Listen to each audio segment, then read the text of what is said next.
Hey there, and welcome back to A Conspiracy of Gods, a custom 5th edition Dungeons & Dragons campaign written and produced by me, DeRay. I'm your DM, and we're about to meet the players.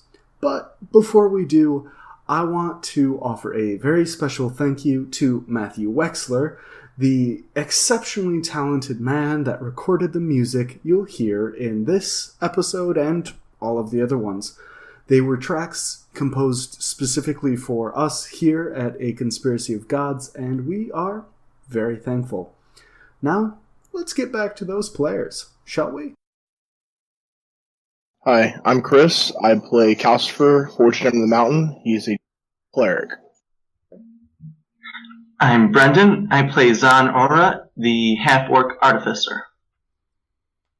I am Casey. I play Sarathiel Urudir. She's an elven druid. I'm Joel. I play Fitzwilliam Halifax, halfling extraordinaire, lover of people, and patron of the arts. He's a bard. Definitely what I was expecting. Previously, on A Conspiracy of Gods, the group had a, less than pleasant encounter with Captain Alnith of the Red Hand, and after moving through that and discovering that the Red Hand was going to be sent on a suicide mission across the Palon Wall, the group essentially prepared Sarathiel for her date, while Calcifer went out on the town trying to have some fun. Sarathiel's date with Yastin went marvelously, and they quite enjoyed their time together, while Calcifer went and started a series of bar brawls in every bar in Coruscant before meeting up with Captain Alnith in the last one. She then invited him to attend a real fight, at which point they went to an underground fighting arena where Calcifer faced a bugbear challenger. Calcifer, after being beaten rather badly in the beginning, did manage to take the bout and defeat the bugbear, and that is actually where we're going to join back with the group.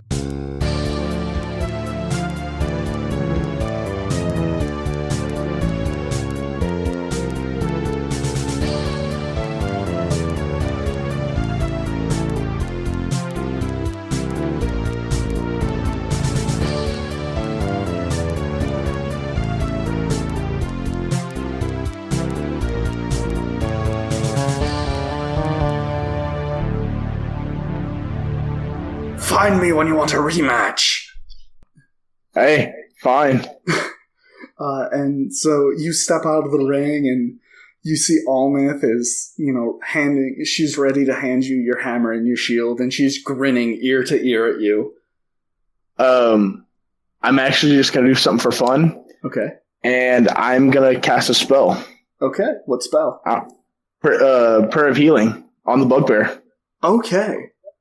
Aren't you just the nicest thing? So, Well, aren't you just the sweetest thing? I mean, so you see, you cast this and you see the bugbear. You see actually a couple of teeth regrow in its mouth, and it stops bleeding, and it looks at you confusedly and then nods its appreciation, and it's among the crowd and it's talking, and everyone's clapping you on the back and congratulating you, and Alnith is just standing there waiting for you. I walk back over to Aneth and say, "You're right. It was a good place to fight." I know my city. Would you like to have some more fun tonight? oh dear Jesus. Yeah, Hey! I'm down. Hey! And then she looks at you again and she says, would you like to have some fun with me? I'm here, aren't I? Alright, so she leads you back to the tower, and she leads you first into the sparring room. And she looks at you and she says, let's see if you can take me. Foreplay. Hellacious foreplay. This is warrior level level foreplay. Once again, I set my shield down along with my hammer. Okay. And she tosses a training hammer at you. Basically just a wooden mallet. And you see she pulls out 2 training daggers. okay. So roll just 1d20 roll. Nat 20. So you get the better of her, and you knock with one sweeping hammer strike. You knock both daggers out of her hand, and you trip her, and she's falling, and she's lying on the ground. And as you're kind of standing over her, she kicks out with a leg and knocks you down, and you land on top of her. Oh. Told you. Nice I sweep. slipped. You're pretty handy with that hammer. Oh my god. Pretty I handy with several hammers. I can't listen to this. I'm screaming. She raises an eyebrow at you and says, "Care to demonstrate?" What? You're offering. And the camera pans up. Oh god. And Just we gonna go- say, there's gonna be lots of lightning and thunder and we go. You could say it was electric. We go to Fitzwilliam and or Zahn. What are you two doing? I mean, Fitzwilliam, this is usually your prerogative. Fitzwilliam is having a quiet night in his room. We're dying of boredom over here, so Okay. So Fitzwilliam is snuggled up. He's reading some, I assume, books on music? He's actually just kind of plinking around with his lute. Okay. He's learning a couple of chords and the Oh, he voice- already knows all the chords. He's composing. Excuse. learning a couple of songs, and the voice in your head is actually helping you, and every now and then it'll say, "Well, what if you tried this movement?" And every now and then, you don't agree with all of them, but some of them are really good suggestions, and you're just making some songs. And he's also reveling in the fact that he is actually in a real bed for once. Yes. And it's actually quite comfortable. This is, it's pretty decent. And while you're composing, you hear this loud clap of thunder. Oh my god! And from down the hall, you see a flash of lightning, and then some more thunder, and this kind of goes on for a while. Jesus. Zahn, what are you doing? the fuck if I know? Not having any fun, I guess. You Mix things actually, together. you actually hear on your shit. door. All right. I'll come on in. And you see... You see Yados. That's not good. You see Yados, the tiefling, at your door. Okay. And he says, "I thought you might be bored. Would you like to, I don't know, come explore the city or the tower with me or something like that?"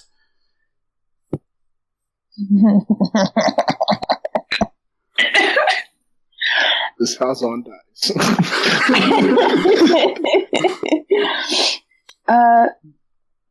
Sure. I would love to see the city. Wonderful. It's not terribly often that we see a half-orc of your stature in the city. And he kind of, glances around and you see, well, you think he's blushing. It's kind of hard to tell with a tiefling, but yeah. Fucking knew it. Yeah! Get it! For once, Fitzwilliam is the only one not trying to fuck somebody. I guess I'll just be straight up and, Yados, are you hitting on me over here? Yados, kind of, he looks up and he says, not if you don't want me to. I'm sorry. The level of discomfort is great. Well, Yados, I hadn't actually thought about it. never really happens. But I don't understand. I'm sorry. I shouldn't say anything. we'll give it a half hour. See what happens. He takes you around the city, and he shows you a couple of very fine bookshops. They're kind of nestled away, almost not hidden, but someone that didn't know the city wouldn't be able to find them. And This is the ideal first date, to be honest. he's chatting with you and talking about how, he's always loved wandering around the city and finding places people don't know about. And, he greets the shopkeepers by name, and he shows you a couple of his favorite books. And, he wanders the city with you, and he's showing you places. Not touristy places, like not places tourists would go, but places that only people that have lived in the city for a long time know. And the stars are shining overhead, and it's a very nice night. It's very pleasant. And you go into a back alley and the camera pans up. he leads you about the city for a while, and, he's chatting with you. And then, unless you want to go somewhere, talk about something specific, he'll kind of lead you back to the tower after like an hour and a half or 2 hours of just kind of strolling through the city. Turned into a pretty good half hour. I'm very glad you thought so. I haven't been out with anyone in a very long time. Well, would you like to come back to my room? That would be wonderful. So you go back to your room. And I assume the camera pans up, unless you're going to say something. What do I have in my bag? Do I have any rope? Oh! You do have some rope. I'm going to go digging in my bag for a second. Mm-hmm. And what is he, tiefling, you said? Yes, he is tiefling. And I'm half orc. Yes. Suspend him from the air. So I'm just gonna hold the rope out and as an offering and see what he said. Yados cocks an eyebrow and he says, "Is that for you or for me?" Well, I did end up naked with a lettuce leaf on my butt, so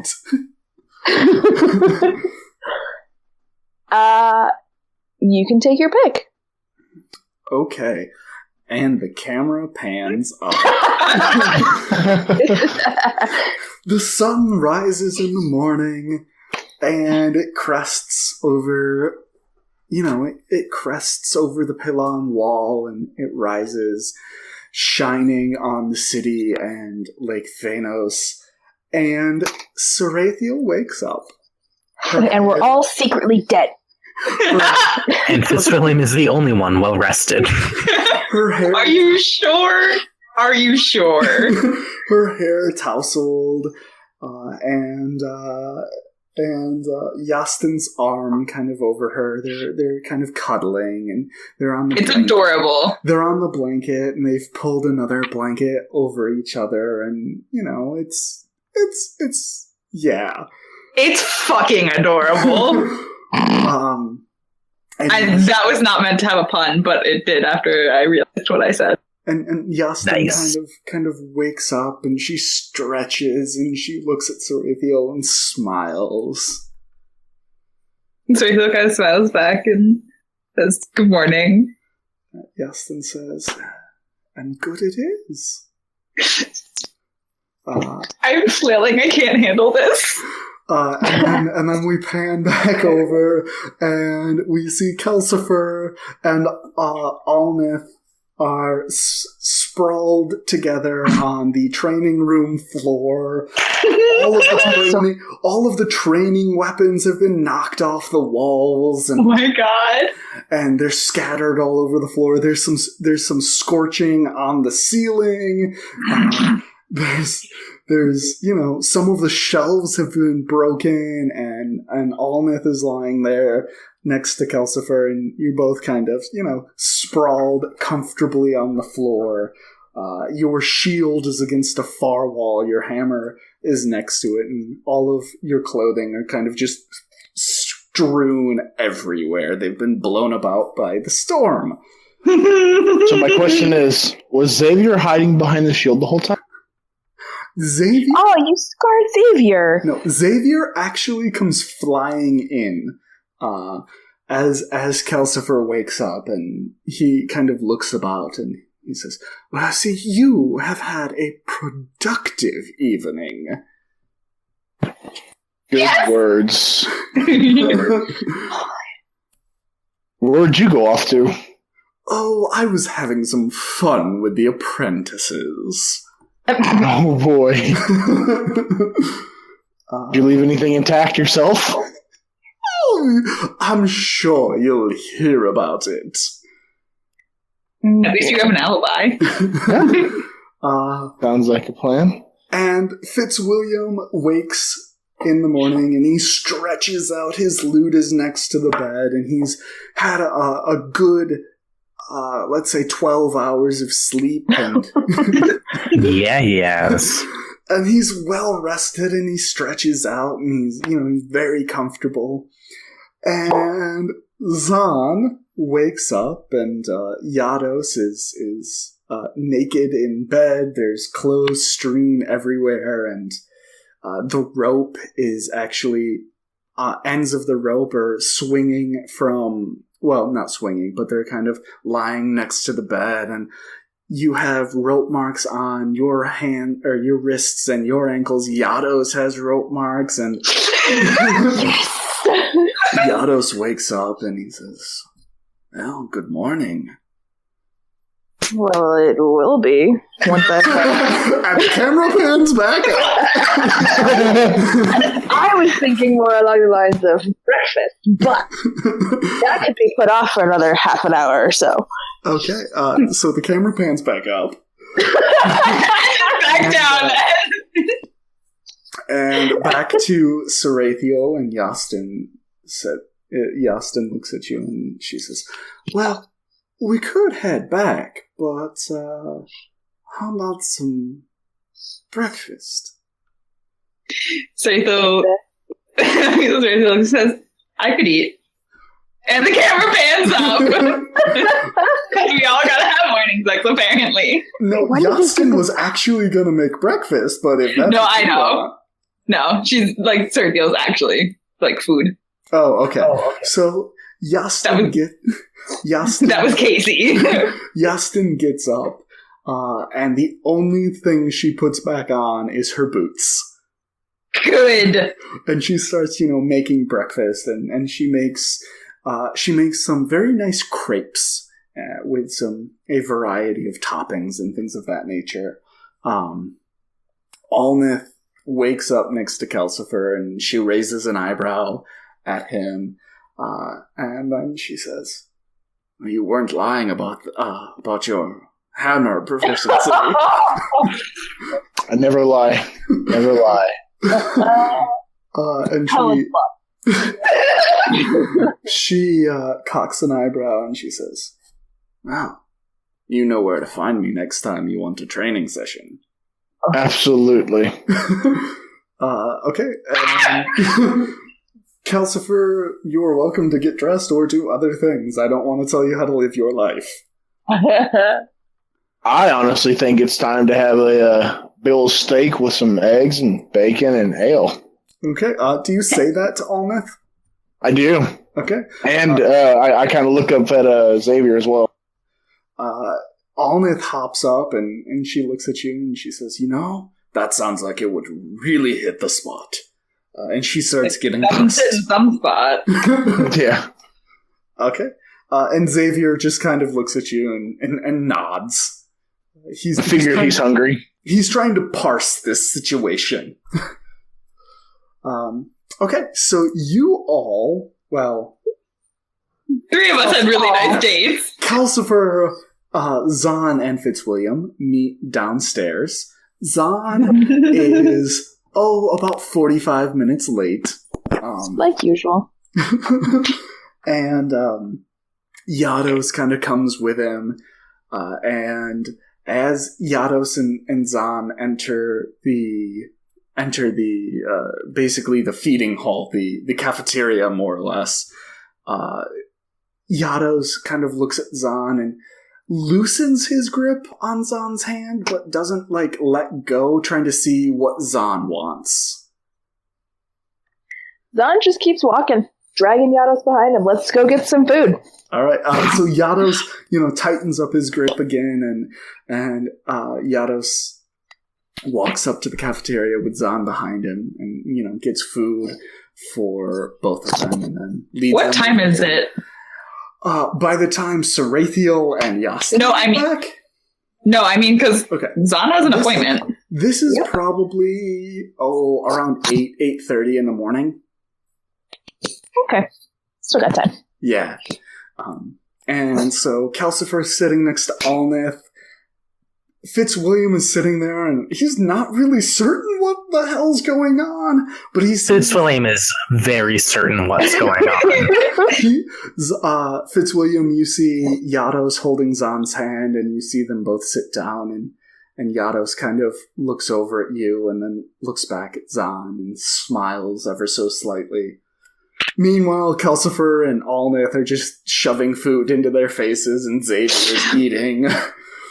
And Sarathiel rolls in an hour and a half late, and her hair is still just a complete mess, and her clothes... She's wearing the clothes from yesterday. Yeah, her clothes are all disheveled, and Yastin walks in, and her clothes are disheveled, and her copper hair is in just disarray. And they both sit down and start... Well, no, they don't start eating. You both ate. So they sit down, and Yastin is smiling at Sarathiel. I would say Sarathiel has a piece of fruit or something, small. Okay. Like a banana? There were no bananas involved in that situation. I don't know what you're talking about. More like an apple. Or a peach? Both of you. Okay. For all my biology nerds who got the apple joke. Okay. Alright, so you all finish eating, and Zahn has an appointment. I must bid you all adieu for a while. I have an appointment with an alchemy master. Yados looks over at Zahn as Zahn is getting up, and says, will I see you later? Well, we're here for a couple days, so probably. Whatever, and Yados says, well, I might have to bump into you again then. Boom. Yep. Okay. So you all see Zahn walk away, and you see him heading up the escalator, basically. Sarathiel just sends the biggest fucking smile at Yados. Yados looks at Sarathiel and grins, and then winks at her. And Alnith looks over at Yados, raises an eyebrow, and then just nods. Not in a motherly fashion, but definitely in an older sister fashion that's approving and very proud of her younger brother. I'm assuming I've been with these people long enough that I could probably also guess what went on with Alnith. Oh yeah, you look over at Alnith and you are certain what happened. I just look at Alnith and I say, yeah, it looks like that went around, didn't it? Alnith looks from Calcifer to Sarathiel, and she looks at you and she says, you could say that. Shit. Okay. So Zahn, you meet with the alchemy master, and the alchemy master looks at you and he says to you, We would really like it if you would come in and study at the tower with us. We'll offer to fund your research and whatever you need. We've heard that you might have interacted with some forces beyond our knowledge and might have some relics from that. From what we've heard in the tower, that would be a huge benefit to the tower if you would come and study with us. I would very much like to study with you. I'm sure that I could learn much from you, and hopefully I could expand your knowledge as well. Wonderful, wonderful. This is fantastic. I'm so glad you'll be here. And he basically makes all the paperwork available and does all of that stuff. And you could keep dating Yados. We could revisit this later and double back on the city and make sure that they are, in fact, still dating. True. And it could be fun. Okay. Lightning always strikes the same place twice. Shut up. That'd be you. So, let's see here.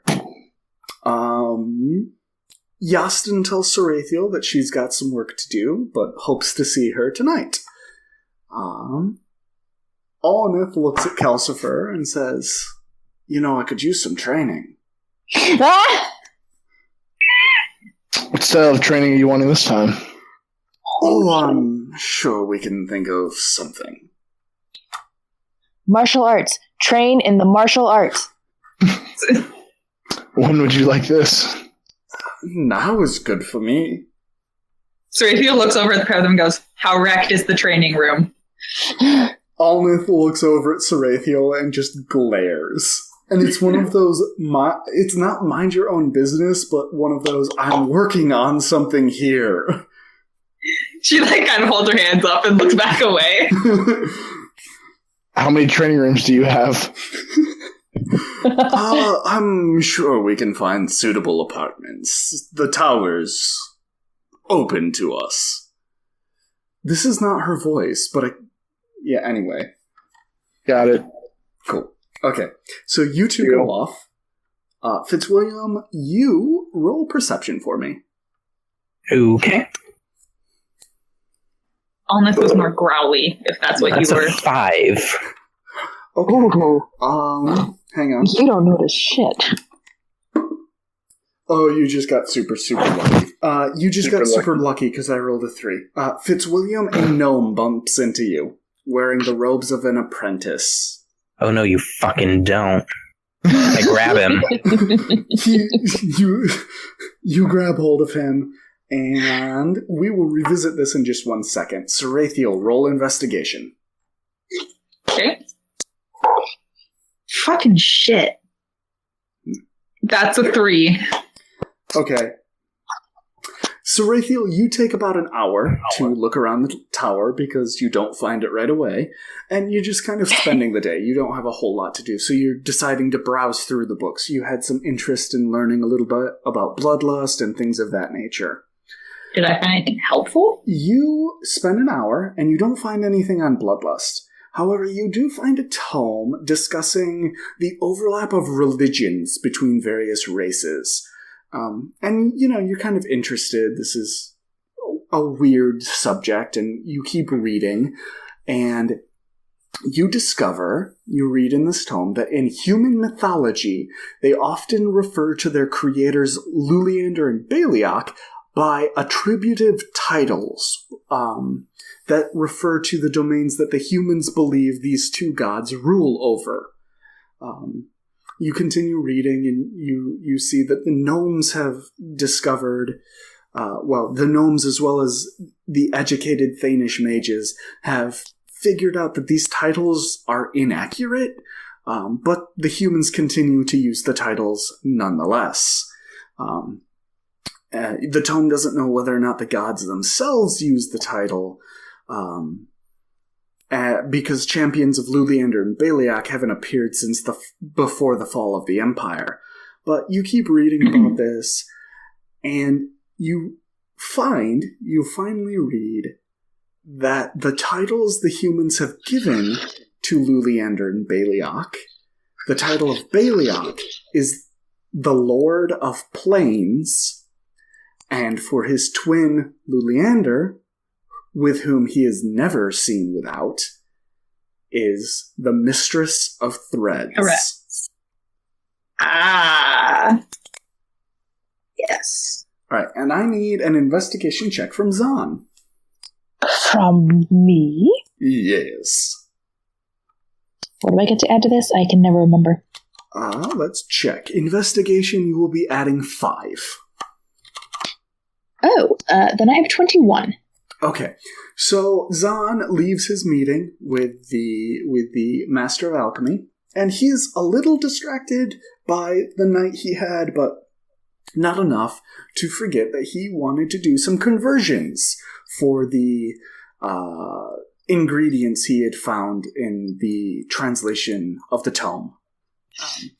So Zahn wanders around and he finds a table of conversions, and he jots down the new correct amounts for the 5 rare ingredients, and he calculates them to be 1.7 thimbles of powdered holy ore, 2.59 kuthars of column oil, pure, 1.24 kuthars fluid out of an innocent, 3.13 thimbles of dragon moss, and 0.39 thimbles essence of bone meal.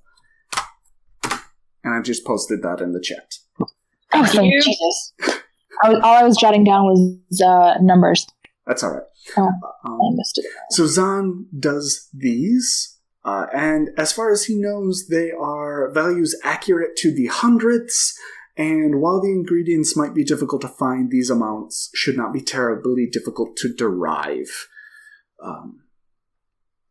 Let's see here. Eureka! Fitzwilliam, you are interrogating the gnome. So you grab hold of this gnome, and he's like, What? Who sent you? I don't know what you're talking about. I'd like to make an insight check. Go for it. 19. You don't believe him. Cut the shit. What? Shit! I'm just an apprentice here. Why are you grabbing me? Do I need to make this painful? He looks... roll intimidation. Fitzwilliam is not having any of it. Fitzwilliam didn't get laid last night. I was going to say, do you know the term of skull fucking? Okay, that is a 21. The gnome looks at you and he says, No pain is no pain.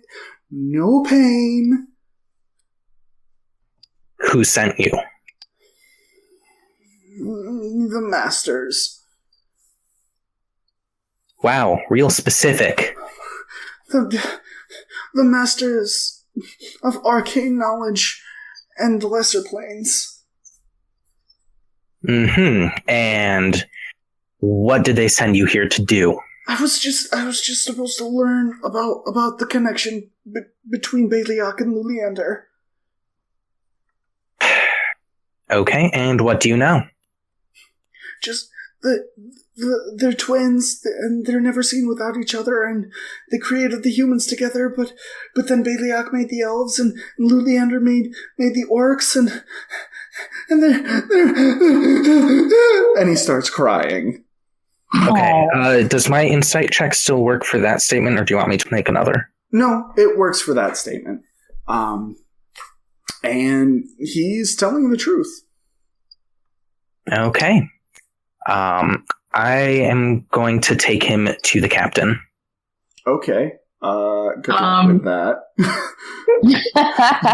you enter the headquarters of the Red Hand, and you are buffeted by storm winds. That's okay. Obviously, you could ask my stone of rope. Well, I pull out my stone of far speed. Try to contact that way. Calcifer, I assume your stone of far speech is not currently in use. It's against the wall, or that wall. Maybe it's stuck to the roof. Sorry? I said, I don't know. Fitzwilliam, you pull this out, and you just hear thunder roar over the Stone of Far Speech. Okay, I cast Minor Illusion to amplify my voice. Okay. And I shout, Captain, I have something you're going to want to see. Okay. I think she's already seeing whatever she wants to see. You hear her shout back, and she says, "Give it to Eowith and leave me alone!" I continue. I'm pretty sure you'll want to handle this personally. I'll do it later. Give it to Eowith. Give it to Eowith. I think that's already being taken care of. Fitzwilliam, you see Eowith kind of jog down the hall, and she walks up and she says, "Now is not a good time to disturb the captain. What can I do for you?" What do you do about traitors? Well, usually we cut off their hands and pluck out their eyes and cut off their ears, and then we make them live with it. Can you add the tongue there? I mean, I don't see why not. It shouldn't be difficult. Okay, I shove the gnome at him. Weeping. Eowith is a woman, is weeping. Sorry.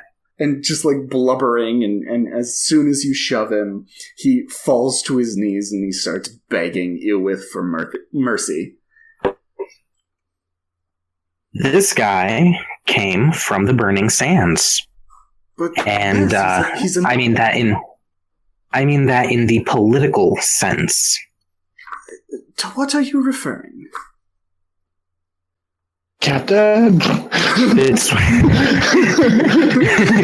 It's William shouts, "Are you sure that Eowith is qualified?"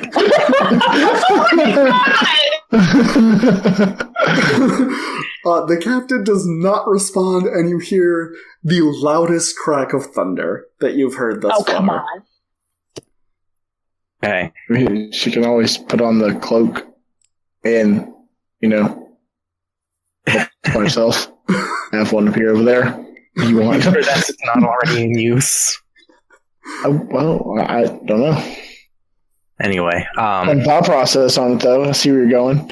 I clarify and say that he was sent by the Gnomish Council to obtain information under false pretenses.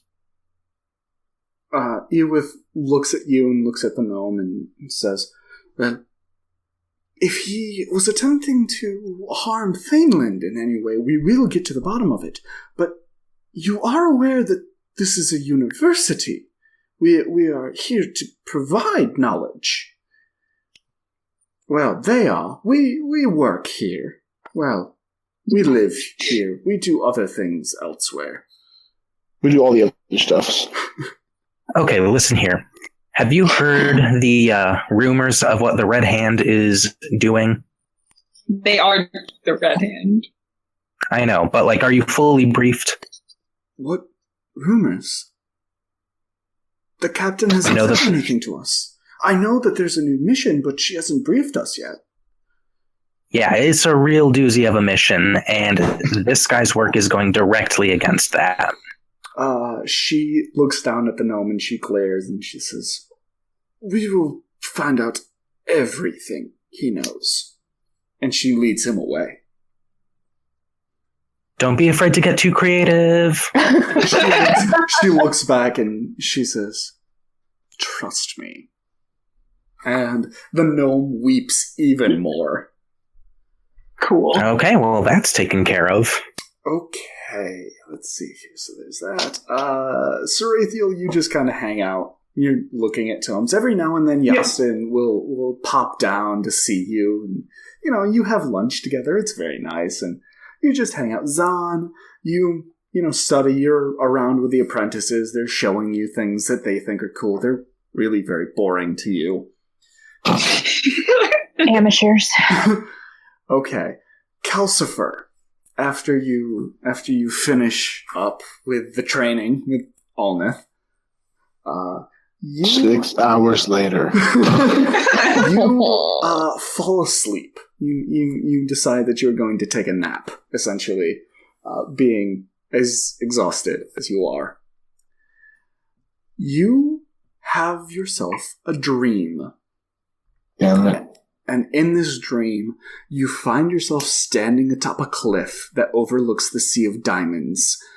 Spreading below you is the burning sands, but what you see is wrong. The entirety of the desert seems to be sinking in to a massive black maw that's centered there. Everything around it is slowly sliding in as the maw itself expands by the minute. To the west, far to the west, you see a light rise. The color of light that's been filtered through dense leaves. The light seems to blast a hole through the Palon wall as you watch. And to the south, you see a massive treant, larger than anything you've ever seen before, and certainly more articulated than the tales of treants you've seen before. And you see it stride quickly out of the Dueldian, and this treant is shedding light almost too bright for you to look at, and it's the same shade of gray as the bark of a birch tree. Across the plains of Cantor, you see a massive and violent tornado move, shedding light as it crosses the plains. Although this seems less like light and more like a lack of shadow to you.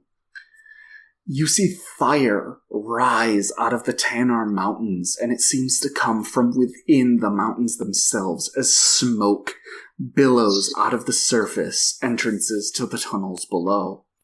And you see along the coast of the Sea of Diamonds a mass of shadows moving, perhaps the size of a dwarf.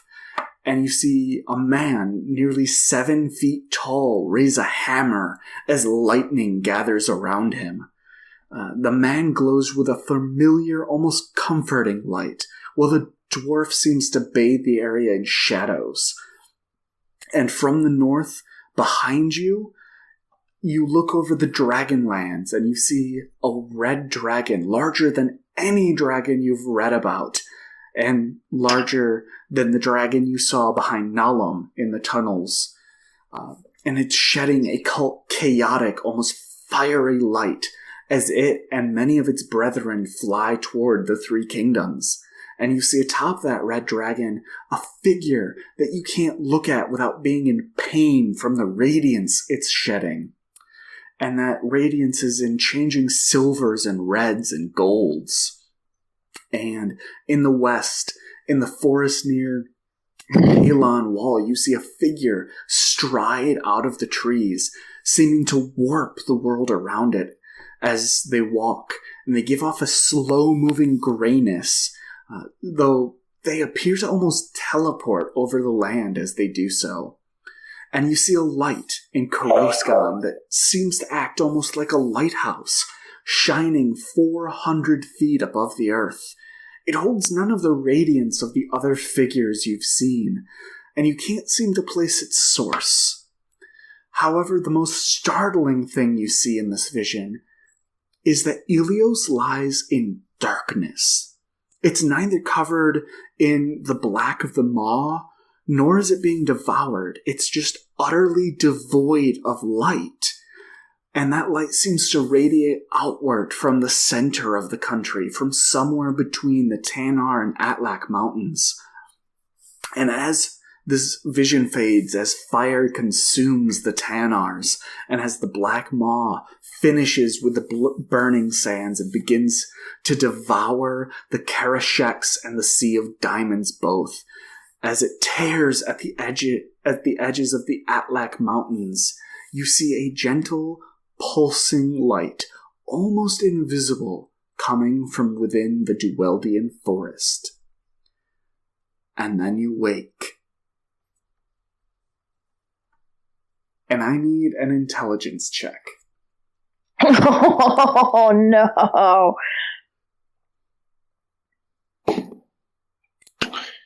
That's not a bad roll. Modifier. Chris, you cut out. 20. 20. Okay. You remember the entire vision, except for the source of the darkness in Ilios and a few of the spots of radiance. But you remember the light in the Dueldian, and you remember seeing Thor on the coast with a mass of shadows. You remember the Maw. You remember virtually everything. Put my grimoire out and I jot it all down. Okay. And where am I at? Or who's around me? Anybody around me? No, you went back to your room to take your nap, so you're in bed. Okay. Well, I'm going to get up and find out where everyone else is and relay some... Actually, no, I lie. I want to ponder this and I want to meditate. See if I can contact Thor. All right. Roll wisdom.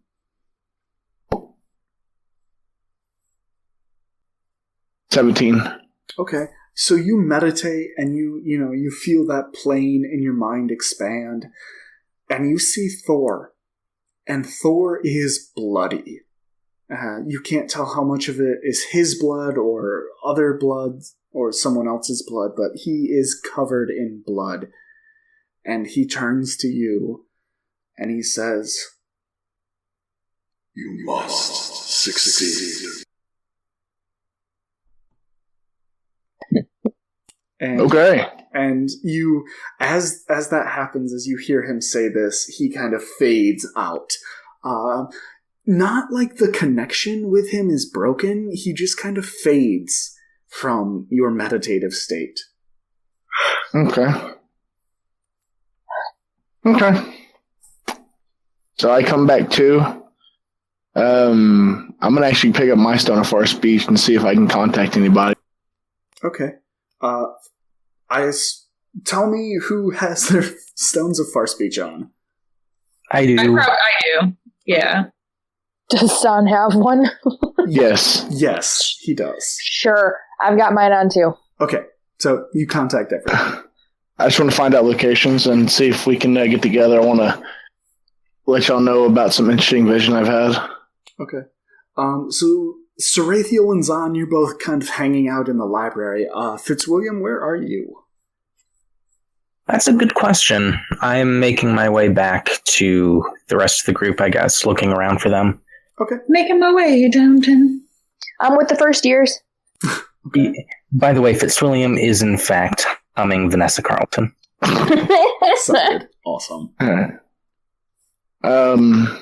So I guess I will make my way to the library. Okay. So you meet up with everyone there. So I explain the situation. Mm-hmm. I pull my grimoire out and I set it down, spin it around basically, so read the notes that I am not saying out loud for maybe some reason of missing them. All right. And basically, and then I say I meditated in contact with Thor, and apparently I need to succeed at something, which probably means we all need to succeed at some mission, or will be on. Okay, so you guys read these notes, and again, everything is there except for the source of that darkness in Ilios. Fitzwilliam does not take responsibility for the fate of the world. Okay. Oh, yeah. Like, he'll help, but it's not on him. Correct. So I guess it's on us. Sarathiel, you got anything to add? What? Do you have anything to add? Oh. No. Leaving it I up think over there? kind of taking it in. Okay. Don, did you come or did you stay with the first years? No, I joined up with the group, but Megan zoned out during the telling of the dreams,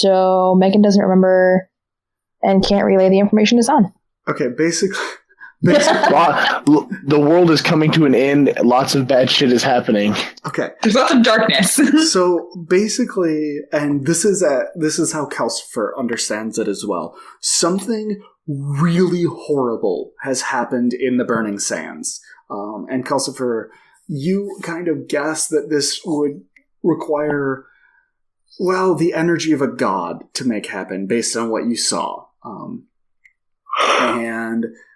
So he saw that happening in the Burning Sands, and he then saw either the god champions or the gods themselves spreading out across the world, and they all seemed to be coming toward this maw as it spread.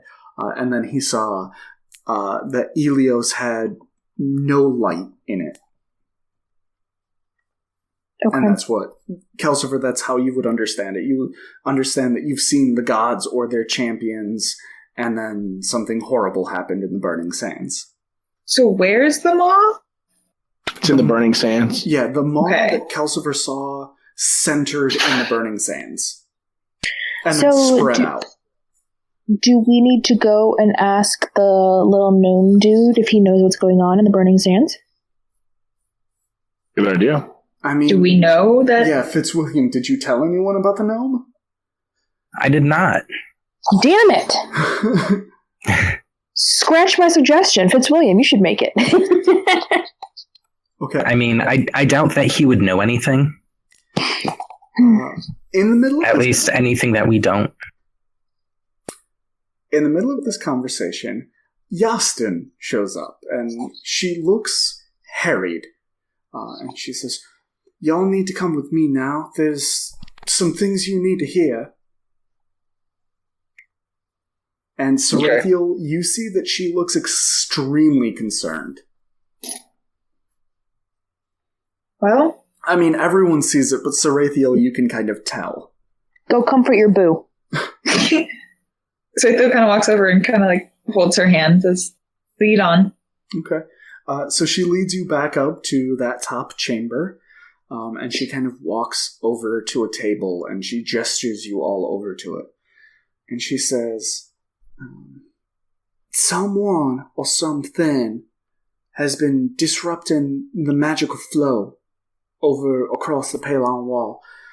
I don't know what it is, but it's like they're siphoning magic out, and that cannot mean anything good.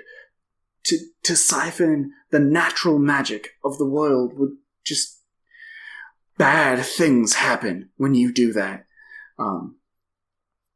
And then, as she's kind of saying this, you see, or you hear a slight knock on that trapdoor. And you see a gnome enter the chamber. And William is immediately on guard. It's not the gnome that Fitzwilliam handed over to the Red Hand. But this gnome is kind of moving mechanically. And you see him turn, and he shuts the trapdoor, which is basically, he makes it solid, and then he does something else to it that you don't see. So Radial immediately has her hand on her staff, because that's weird. And he turns around to face the group. And Yastin is like, What are you doing here? What can I do for you? Why'd you shut my door? Get back. So Radial steps in front of Yastin. I want Yastin perception checks. Fitzwilliam says, "Get back, Yastin." Son rolled a nat 17. 20. Okay. 23. No, 22. I can math. Fitzwilliam got a 17. 1921. I got 23. All right. So all four of you see that in his left hand, the gnome is holding a deep black opal. And in his right hand, he is holding a brilliant blue sapphire. And you see him lift his hands, and you see him throw both of these gems against the ground next to him. Fitzwilliam casts Unseen Servant and catches one of them. Okay, roll dexterity for your It's a servant. spell. Roll dexterity for your servant. Okay, I have to look at the stats for it now. So, okay, what are you aiming at? gems. Which one? Blue or black? Blue. Sarathiel casts Dispel Magic on the black gem. Nothing happens. That is a 16. I don't have a dexterity score, so I'm assuming... Plus 0. Yeah. Okay. So, Fitzwilliam, you see the sapphire stop in midair. And you kind of let out a small sigh of relief, and then it keeps dropping. And you feel your unseen servant dissipate. And both of these gems hit the ground. And in a half second, the gnome is torn apart as a shadow demon and an air elemental rise from those gems.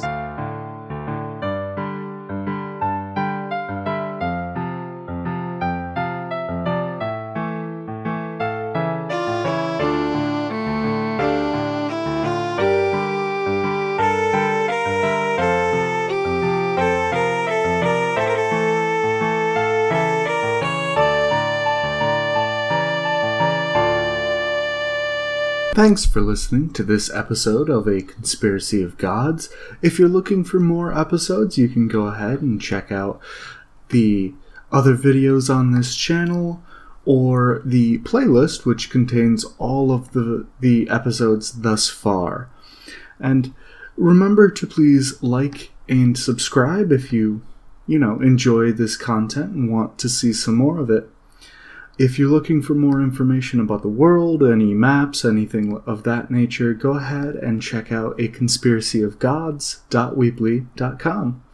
And, as always, thanks for listening.